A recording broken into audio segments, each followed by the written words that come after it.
ఈరోజు మనందరం కలిసి ఈరోజు కార్మిక దినోత్సవం జరుపుకోవడం చాలా ఆనందదాయకం. ఎందుకంటే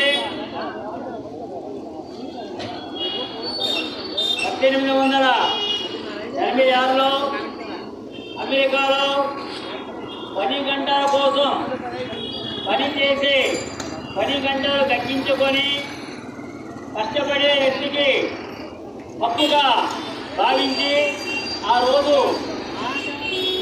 ఉద్యోగంగా యాజమాన్యానికి వ్యతిరేకంగా పోరాటం చేయాల్సి మహా ర్యాలీలు చేసినటువంటి ఆ రోజుల్లో ఉన్న పరంగా ప్రభుత్వాలు ఏం చేశాయంటే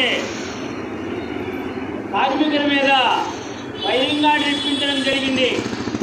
తద్వారా కొన్ని వేల మంది ప్రాణాలు అర్పించారు.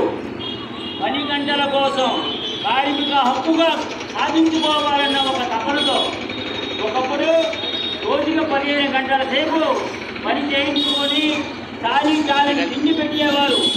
అప్పుడు ఉన్నటువంటి డబ్బులు కానీ చిల్లర కానీ